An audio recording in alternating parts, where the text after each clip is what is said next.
자, 오늘도 헬마우스 임경민 작가 모셨습니다. 어서 오세요. 안녕하세요. 저는 오늘도 할 일을 하겠습니다.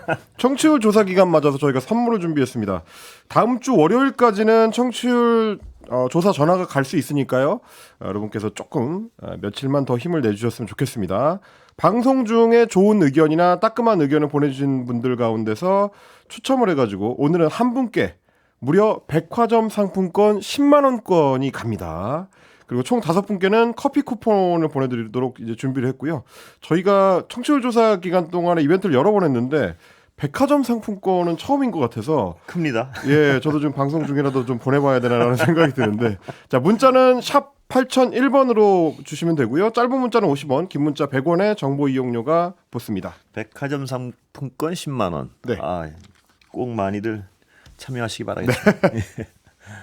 자, 오늘 뉴스 만나볼까요? 예, 윤석열 대통령과 이재명 민주당 대표의 영수회담을 위해서 대통령실과 민주당 양쪽의 이제 실무회담 오늘 이제 두 번째 실무회동이 있었는데 구체적으로 좀 의견을 조율하는 데는 실패한 걸로 보입니다. 예. 지금 이제 대통령실하고 그리고 민주당 양쪽에서 각각 브리핑을 했는데 양쪽 다 의제에 대해서 이제 의견을 좁히지는 못한 걸로 좀 보입니다. 일단 민주당 쪽에서는 천준호 비서실장이 브리핑을 했거든요.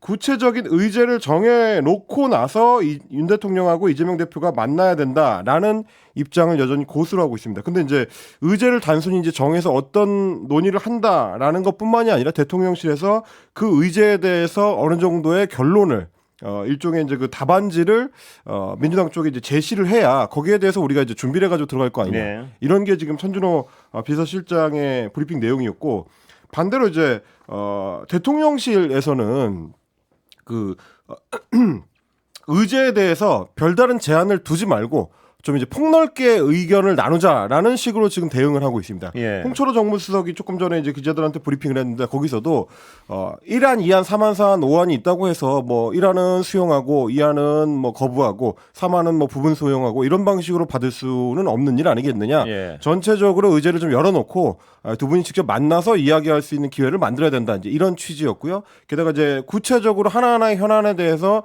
대통령이 찬성 입장이다, 반대 입장이다라는 걸 밝히는 것 자체가 이제 법률적인 문제가 될 수 있다. 뭐 이런 식의 또 표현을 하기도 무슨 했습니다. 말이죠?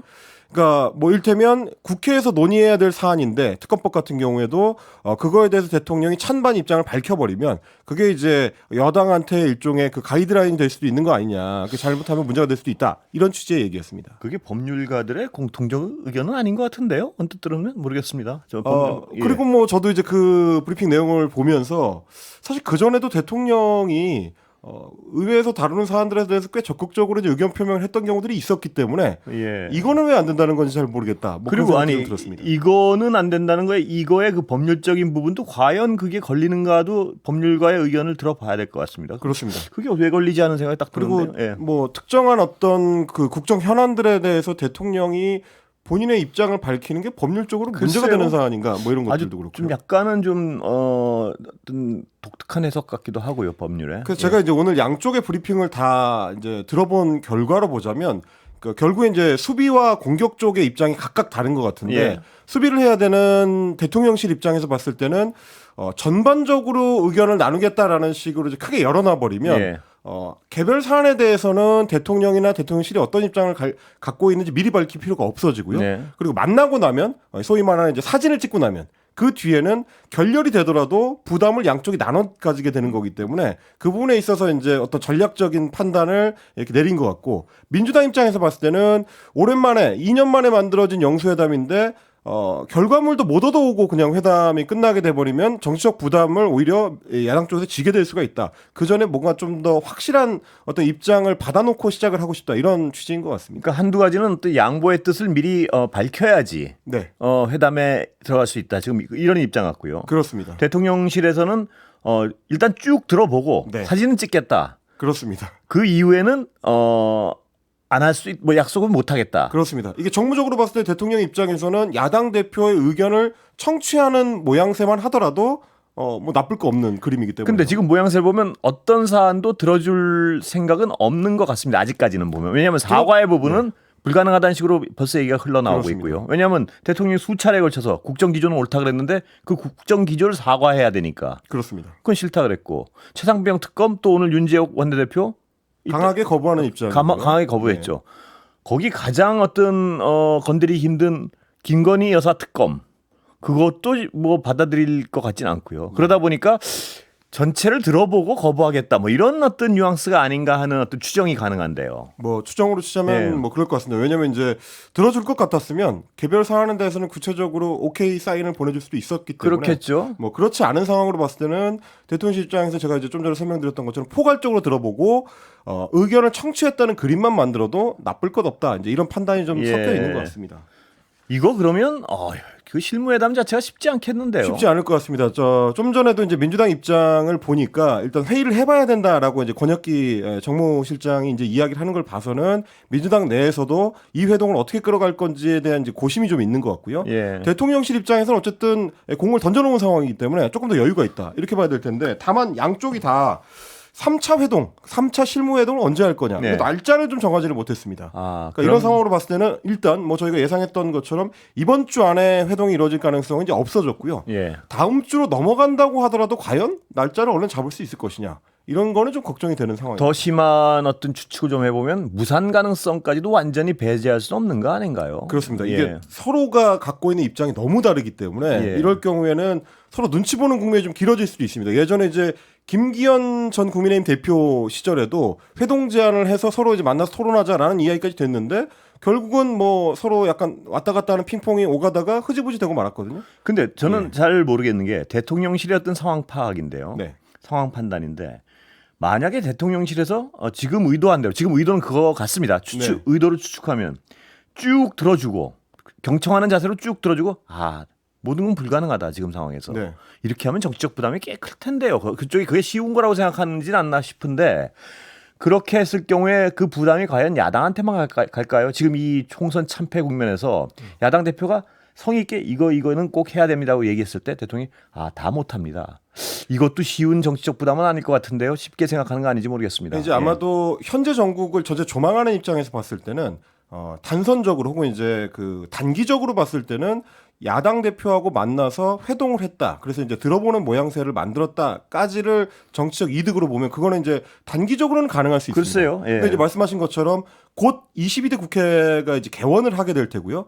긴 플랜으로 올해 연말까지의 타임라인을 놓고 봤을 때 시간 계열을 놓고 봤을 때는 지금 이걸 거부하는 것이 중장기적으로 큰 부담이 돼서 돌아올 수 있기 때문에 그렇습니다. 지금 예. 짧게만 보고 이제 정무 판단을 한 상황은 아닌데 지금 대통령실에서는 어떤 판단을 하고 있는지 좀 궁금한 부분이긴 합니다. 그리고 그 하나하나가 국민들이 어떤 해야 된다는 여론이 강한 사안들 아니겠습니까? 김건희 여사 특검도 그렇고요. 그렇습니다. 그 결과적으로는 이번 총선을 통해서 이제 의석수로 발현이 됐다라는 게 이제 대체적인 여론이죠. 그런데 만약에 대통령실에서 이런 상황에서도 그 총선 결과를 빤히 알면서도 아까도 말씀드렸지만 쭉 듣고 나서 우리는 전부 무리한 요구라서 들어드릴 수가 없습니다. 이렇게 되는 걸 간단히 보는 것 같은 그런 느낌이 듭니다. 왜냐하면 이게 쉽게 생각할 부분은 아닌 것 같은데요. 그렇습니다. 이게 예. 자칫하면 국민들 입장에서는 마치 총선이 없었던 것처럼 글쎄요. 행동한다 이렇게 이제 보일 수도 있는 부분이죠. 예. 근데 그런 어떤 여권의 인식을 반영하는 게 네, 윤재옥 대표 대행이 네. 최상병 건에 대해서 한 말이 또 그렇습니다. 그렇습니다. 예. 오늘 이제 기자들이 이 건에 대해서 그러니까 이제 대통령실과 민주당 사이에 의제 조율이 잘 안 되고 있다라는 부분을 질의를 했더니 특히 최상병 특검 건에 대해서 이렇게 얘기했습니다. 민주당은 최근 최상병 특검에 완전히 목을 메고 있다는 느낌을 받을 정도로 그 문제에 상당히 집중하고 있는 것 같다 이렇게 예. 평가를 했고요. 그러면서 선거 이후에 거대 야당이 민생 챙기기에 더 관심을 갖는 모습을 국민이 기대하는 걸 텐데 지금 시점에서 그 문제가 그러니까 최상병 특검 문제가 그 정도로 심각한 문제인지 국민적 평가를 받아봐야 한다 이렇게 주장을 했습니다. 그 부분이 정말 딱 들리는군요. 그 정도로 그 정도로 심각한 사안인가? 그 정도로 심각하게 느끼지 않는다는 거 아니에요, 본인들은 그러면. 국민의힘에서 이제 그렇게 판단을 한다는 것 같습니다. 그 인식의 괴리를 어떻게 극복해야 될지 모르겠습니다. 예. 그러니까 민주당에서는 이제 말씀하신 대로 이제 강하게 지금 드라이브를 걸고 있는데 최상병 특검법을 사실상 2호 의제 그러니까 이제 첫 번째 의제는 25만 원의 이제 예. 민생지원금이었고요. 2호 의제로 주장하는 동시에 21대 국회 임기가 끝나기 전에 처리할 수 있도록 협조를 해달라라고 하면서 지금 정부와 여당을 압박을 하고 있습니다.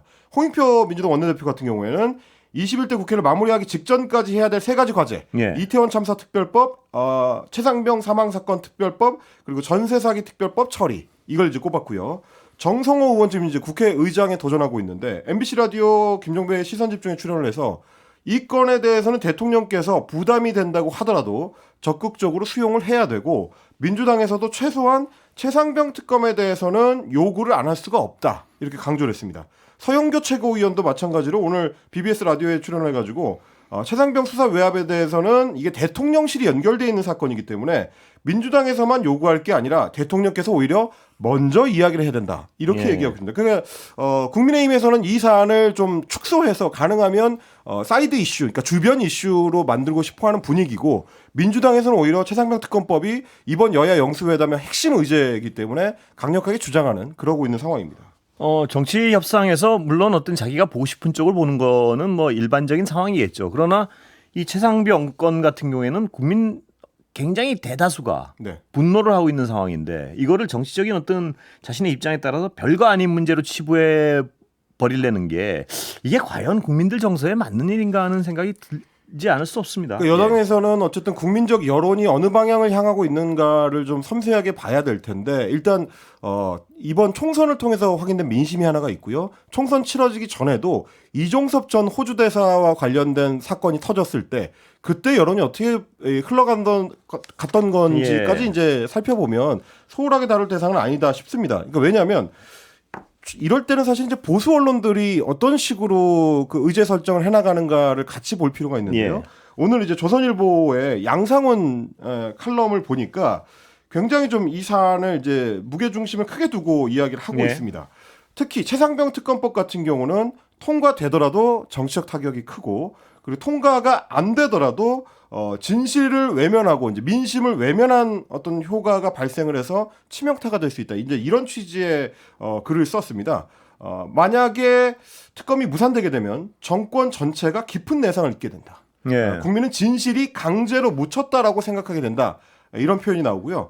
그래서 몽상이라고 할지라도 대통령이 특검 수용 결단을 내려야 한다라는 이야기를 하면서 김구 선생의 어록을 인용을 했습니다. 벼랑 끝에 매달려 있을 때 때로는 손을 놓아버리는 것도 하나의 방법이 될 수 네. 있다. 이렇게 이제 표현했습니다. 이게 보수 언론에서도 그렇고 뭐 MBC도 그렇고 이건 뭐 거의 모든 언론에서 지금 최상병 특검은 뒤로 주춤주춤 물러날 사안이 아니라고 지금 지적을 그렇습니다. 하고 있는 건데요. 근데 윤지호 원내대표는 아까도 말씀드렸지만 사소한 일로 생각하는 듯한 그 뭐 물론 배경은 공수처에서 수사하고 있기 때문에 지금 공수처에서 수사해야 된다 이 얘기 같은데 그렇습니다. 공수처 수사가 미진하다는 것은 그것도 모든 어떤 많은 국민들의 어떤 의견이고요. 네. 그 말씀하신 대로 이제 공수처 수사가 생각만큼의 속도를 지금까지 못 냈었던 거의 배경에는 공수처장이 지금 몇 개월째 이 공석이라는 예. 문제도 걸려 있습니다. 이미 이제 공수처장 이제 추천위원회에서는 2명의 후보자를 대통령실에 추천을 했는데 대통령이 지금 낙점을 하지 않고 있는 상황이거든요. 이제 그런 것까지 이제 포괄적으로 특검을 향한 어떤 여론으로 모이고 있지 않나 싶습니다. 여당의 인식이 어떠냐를 반추해 볼 수 있는 그 단면이 또 오늘 인사예요. 군장성 인사에서 김기한 해병대 사령관을 위임했단 말입니다. 그렇습니다. 이거는 무슨 의미일까요? 그러니까 저희가 사실 그 부분을 말씀드리지 않을 수 없는 게 왜냐하면 그 수사 진척에 있어서 속도가 안 난다고 비판을 받고 있는 공수처에서도 최근 들어서는 수사가 조금씩 탄력을 받고 있기 때문입니다. 이제 유재은 국방부 법무관리관 같은 경우에 주요 이제 피의자로 조만간 출석할 것이다라는 얘기가 나오고 있고요. 이제 일부 언론에서는 26일이라고 날짜까지 그러니까 내일입니다. 내일 출석할 걸로 이제 특정해서 이제 보도를 하고 있는 상황입니다. 유재은 관리관이 출석을 하고 나면 그 뒤에는 박경훈 전 국방부 조사본부장 직무대리 이 사람도 이제 출석하게 될 걸로 보이고 그러니까 실무진들에 대한 이제 조사가 끝나고 나면 그 다음에 기다리고 있는 게 임성근 전 해병대 1사단장 그리고 김계환 해병대 사령관입니다. 예, 주요 피의자가 될 수 있죠. 그렇습니다. 예. 피의자로 소환이 될 가능성이 높은 사람이 여전히 그 부대의 지휘관으로 남아 있다. 그렇게 되도록 유임을 시켰다라는 게 과연 어떤 신호로 국민들한테 받아들여질 것이냐. 그런데 지금 이 최상병 건을 가지고 특검을 하느냐만 가지고 지금 전국이 소용돌이 치고 있지 않습니까? 그렇습니다. 그 상황에서 김기한 해병대 사령관을 유임시켰다는 건 우린 우리 갈 길 갈 거야 하는 그 예전에 보통 기시감 총선 전에 보는 그 기시감이 그대로 유지되는 것 같아서 참 어떤 보기가 힘든 부분이 있습니다. 사실 이제 최상병 그 수사 외압 사건 관련해 가지고는 주요 관련자들이 사건 발생 이후에 그리고 이제 이게 언론의 주목을 받고 논란이 된 이후에 영전을 하거나 자리를 지키거나 예. 심지어 공천을 받거나 이런 식으로 이제 인사 이동을 하면서 그게 오히려 세간에 더 큰 의혹을 사게 됐거든요. 그렇죠. 뭔가를 덮기 위해서 저 사람들한테 더 좋은 자리를 제안하거나 더 좋은 자리로 옮겨주거나 하는 거 아니냐 이런 의혹들이 있는 거란 말이죠. 예를 들면 이제 임종득 전 국가안보실 2차장 같은 경우도 이번에 이제 TK 지역의 여당의 공천을 받고 예. 당선자가 된 상황이고요. 신범철 전 국방부 차관 같은 경우도 천안 지역에 이제 공천을 받았는데 물론 낙선하긴 했습니다만 이런 공천들도 이제 뭐 방탄 공천이다 이런 비판들이 있었고 뭐 임성근 전 사단장 같은 경우도 이 좋은 자리로 옮겼다라는 비판이 있었는데 여기에 김기환 해병대 사령관의 유임권까지 묶이다 보니까 그런 비판들을 계속 받을 수밖에 없을 것 같습니다. 국민들은 지금 진상규명을 요구하고 있는데 여당이 우리는 진상규명 하기 싫어요라고 얘기는 하진 않잖아요. 분명히 진상규명은 있어야 된다는 얘기는 그렇습니다. 그러면서 주요 피의자가 될 사람을 사령관 자리에 그냥 놔두면은 국민들이 보기에 그게 저 지금 집권당이 과연 진상규명 의지가 있다고 믿을 수 있을까요? 그렇습니다. 이런 인사 자체가 반복된 것이 어떤 총선에서 나타난 민의가 이런 고집, 막무가내로 보이는 이런 상황에 대한 어떤 징계 아니었나 싶기도 한데 여전하다는 느낌을 피할 수 없습니다. 예. 김기현 사령관 같은 경우는 다른 부대도 아니고 사건이 발생했던 그 해병대 총사령관인 거거든요. 그래서요. 그러다 예. 보니까 피의자가 될 수도 있는 사람이 해당 사건에 있어서 이제 주요한 증언을 해줄 수 있는 사람들이 그대로 남아있는 부대에 총사령관으로 여전히 남아있다. 이게 과연 국민들한테는 어떤 신호로 갈지 대통령실에도 좀 유의를 해야 될 것 같습니다. 예. 정치권 얘기로 좀 넘어가 볼까요? 자, 국민의힘의 새 지도부 구성을 앞두고 지금 여당 내에서는 어떤 식으로 지도부가 만들어져야 되느냐를 놓고 이제 갑론을박이 좀 있습니다. 소위 말하는 나2 연대설, 그러니까 나경원 당대표, 이철규 원내대표 이런 그림을 그리는 이야기들이 이제 일각에서 흘러나오고 있는데 여기에 대해서 나경원 당선인은 오늘 CBS 라디오 김현정의 뉴스쇼에 출연을 해가지고 이건 아닌데라는 생각이 든다라고 이제 일축을 했습니다. 예전에 이제 김장연대에 비춰서 이야기가 나오는 것 같은데 당시에는 김기현 전 대표가 워낙 지지율이 없었다 이렇게 표현했습니다. 예. 근데 이제 본인은 당 내에서도 이제 지지율이 좀 나오는 편이다. 예. 이제 이런 취지로 읽히는 대목이고요. 예. 그리고 이제 김장연대가 결국 이제 결과적으로 봤을 때 여당 입장에서는 좋은 결론이 안 났었기 때문에 그런 부분도 좀 의식을 하는 걸로 보이는데 다른 당사자인 이철규 의원 같은 경우도 자다가 봉창 두드리는 소리다. 예. 그러니까 엉뚱한 이야기다라는 식으로 일단 이야기를 했습니다. 그런데 이제 당사자들이 부인하고 있는데도 불구하고 연대설이 계속 제기되는 게 양쪽에 다 필요가 있기 때문이다라는 분석이 있습니다. 예. 나경원 당선자 입장에서 봤을 때는 당대표로 가기 위해서는 어찌됐든지 간에 당 내에서 여전히 힘을 갖고 있고 그리고 이제 다수의 국회의원 당선자를 배출한 친윤계의 지원이 전혀 없는 상태에서는 쉽지 않을 것이다. 예. 그렇다면 윤석열 대통령하고 어느 정도 이제 그 화해가 이루어졌다는 신호를 보내줘야 되는데 거기에 이철규 원내대표 후보만한 사람이 없다. 예. 라는 분석이 있는 거고요. 반대로 이제 이철규 원내대표 같은 경우에는 도로 친윤당으로 가려는 거냐, 이철규가 원내대표가 되면 도로 친윤당 되는 거 아니냐라는 비판에 맞서려면 좀 뭐 비윤으로 분류되는 나경원 당선자가 당대표가 됐지 않느냐. 예. 이런 식으로 서로 이제 커플링이 될 필요가 있다. 뭐 예. 이런 분석이 있습니다. 여전히 어떤 가능성에 대해서는 완전히 부인할 상황은 아닌 것 같습니다. 어떻게 되는지는 이제 봐야 되는 예. 거죠. 뭐 사실 이제 둘 다 공식적으로 당대표에 출마하거나 원내대표에 출마한다고 밝힌 건 아니기 때문에 예. 그것도 좀 지켜보기는 해야 됩니다. 예, 오늘 여기까지 듣겠습니다. 예, 헬마 잘 들었습니다. 고맙습니다. 예.